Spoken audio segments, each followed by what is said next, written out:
All right, you have put in so many hours of practice. You've totally mastered that perfect polish application. And now you're at the final hurdle. So today, we're going to give you the blueprint to not just pass, but to absolutely conquer the Kentucky PSI Nail Technician exam. You know, this exam isn't some big, scary barrier. Think of it as your official entry into the amazing world of professional nail artistry.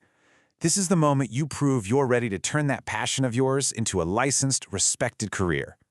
And trust me, you will pass it. The trick is having a solid game plan. In this explainer, we're going to walk through all the core areas of the exam, giving you a clear, direct strategy so you can walk out of that testing center feeling confident with your license in hand.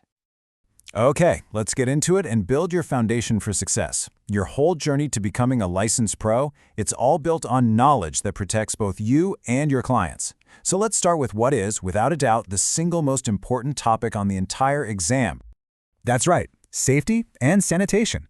And listen, this is so much more than just wiping down your station. It's about really understanding the science of infection control.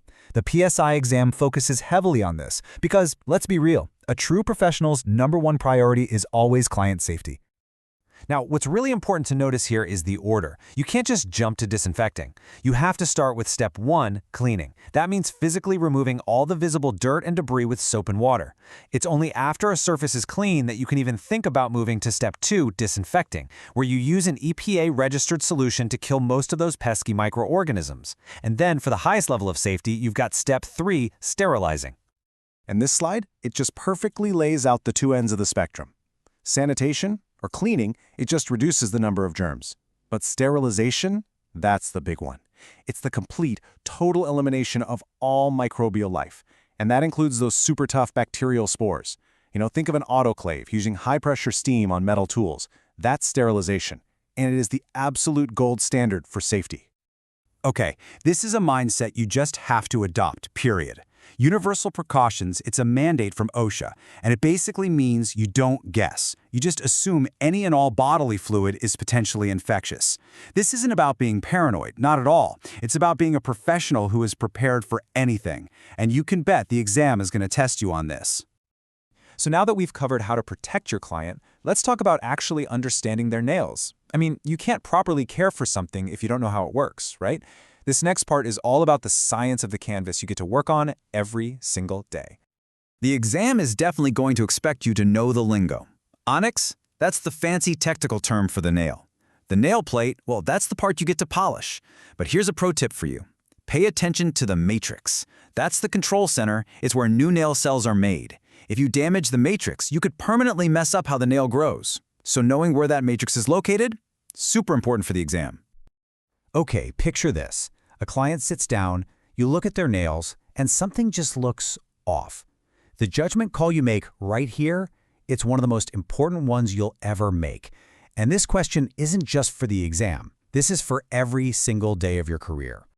And here it is, the golden rule that gives you the answer every time.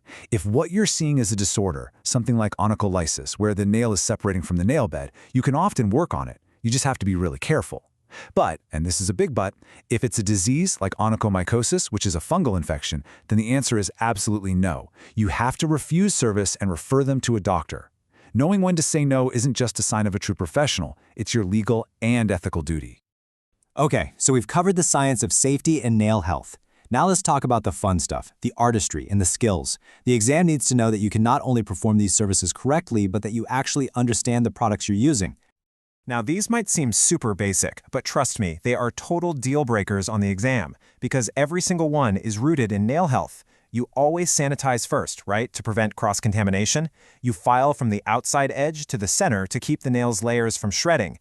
And you never, ever, ever use nippers on living tissue like the eponychium. They are only for trimming non-living tissue like a hangnail. See? Every single step has a reason. You've got to know the fundamental chemistry here. Think of acrylics kind of like a two-part epoxy.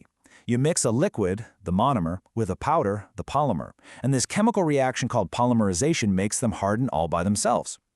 Gels, on the other hand, they're more like a light-cured resin. They'll just stay in that gel state until you expose them to a specific wavelength of UV or LED light, which kicks off the hardening process. Two totally different ways to get a beautiful enhancement. You know, being a licensed professional isn't just about what you do with your hands. It's also about upholding the laws and the standards of the profession right there in your state. This quote really just gets to the heart of it all. A license is basically a contract with the state and with the public. It's your promise that you're going to operate safely, legally, and ethically. And that doesn't just protect your clients. It elevates the entire nail industry. So, the crucial thing here is knowing the specific rules for Kentucky. Your license can't be tucked away in a drawer, it has to be visible to the public. Those multi-use tools, like metal pushers, they get disinfected after every single client. And single-use items like wooden sticks or those porous buffers, it's non-negotiable. They go straight in the trash after one use. These are easy points to get right on the exam and are absolutely critical for your day-to-day practice. All right, you've got the knowledge. Let's bring it all home and talk about the exam itself. Let's just demystify the numbers so you can walk into that testing center with total confidence.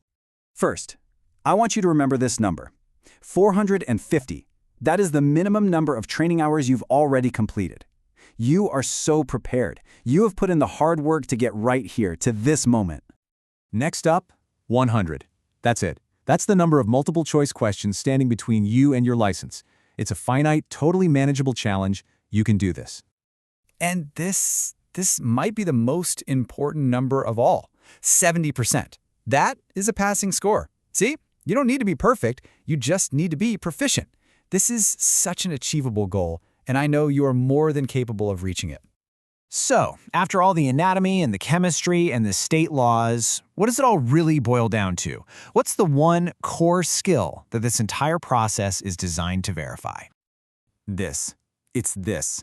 Every single rule about decontamination, every question about nail diseases, every law about licensing, it all comes back to your ability and your deep commitment to protect the health and safety of the public. That is what makes you a professional. You have the knowledge, you have the skills, and you are ready. Now go out there and earn that license. Good luck.